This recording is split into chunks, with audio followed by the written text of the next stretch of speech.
क्या mutual fund में invest करते समय फंड का एनएवी देखना चाहिए? चलिए देखते हैं ताकि आप डिसाइड कर पाए कि क्या आपको इन्वेस्टमेंट के टाइम म्यूचुअल फंड की एनएवी देखनी चाहिए या नहीं। बट सबसे पहले समझते हैं कि एनएवी है क्या।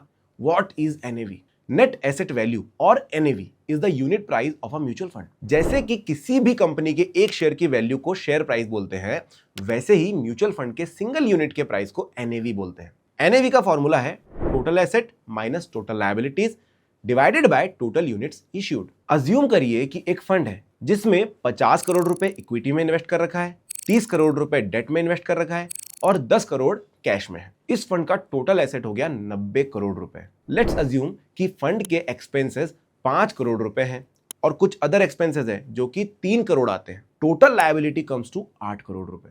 नेट एसेट कितने हुए? सिंपल, 90 माइनस 8 जो आता है 82 करोड़ रुपए।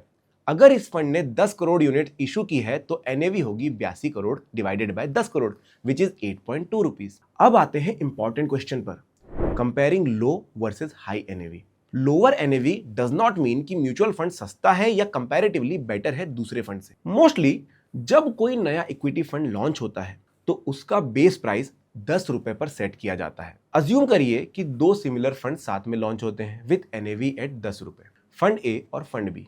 फंड ए में अंडरलाइंग एसेट्स बेटर परफॉर्म करते हैं, इससे फंड ए की एनएवी ज्यादा बढ़ेगी कंपेयर टू फंड बी। मान लेते हैं कि अब फंड ए की एनएवी 15 रुपए हो गई और फंड बी की रुपए 13।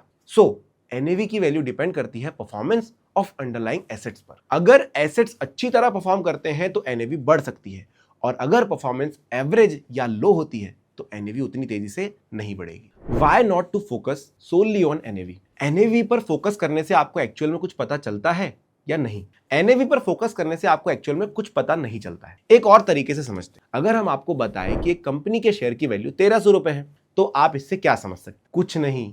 वैसे ही अगर फंड की NAV 10 रुपए है, 50 रुपए है या 100 रुपए, इससे कुछ भी पता नहीं चलता। तो NAV का यूज है क्या फिर? है ना भाई। एनएवी आपको फंड के ग्रोथ ट्रैक करने में हेल्प करती है। अगर एनएवी बढ़ रही है तो इसका मतलब है फंड के अंडरलाइंग एसेट्स भी अच्छी परफॉर्मेंस दे रहे हैं। अपने एग्जांपल में फंड ए का एनएवी 10 रुपए से 15 रुपए हो गया इन 2 इयर्स, मतलब 50% returns in 2 years.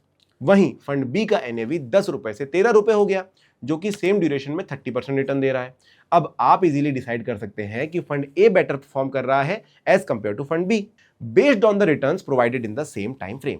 To sum up, NAV की एब्सोल्यूट वैल्यू कुछ नहीं बताती है, बट वैल्यू का यूज करके आप ग्रोथ या डिक्लाइन ट्रैक कर सकते हैं। की टेक अवेज, एनएवी की इंपॉर्टेंस समझ में आ गई, लेकिन ये प्राइमरी ड्राइवर नहीं होना चाहिए आपके इन्वेस्टमेंट डिसीजंस का। म्यूचुअल फंड में इन्वेस्ट करते वक्त आपको कई चीजें देखनी होती हैं। सबसे पहले तो ये कि फंड किस टाइप का है, like large cap, mid cap और स्मॉल कैप या डेट फंड है। फिर आपको फंड की इन्वेस्टमेंट स्ट्रेटेजी देखनी है एंड फंड मैनेजर का एक्सपर्टीज और कॉस्ट देखना भी काफी इंपॉर्टेंट है। अगर आपको लगता है कि ये सब एनालिसिस आपके लिए टफ है तो आप फाइनेंशियल एडवाइजर से कंसल्ट कर सकते हैं। अगर आप डिफरेंट इन्वेस्टमेंट ऑप्शंस एक्सप्लोर कर रहे हैं तो बजाज फिनसर्व एएमसी के लॉन्च किए हुए फंड्स चेक कीजिए।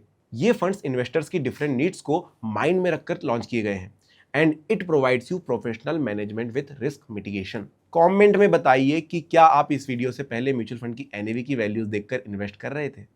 म्यूचुअल फंड निवेश बाजार के जोखिमों के अधीन है। योजना से जुड़े सभी दस्तावेजों को ध्यान से पढ़ें। Mutual fund investments are subject to market risk. Read all scheme related documents carefully.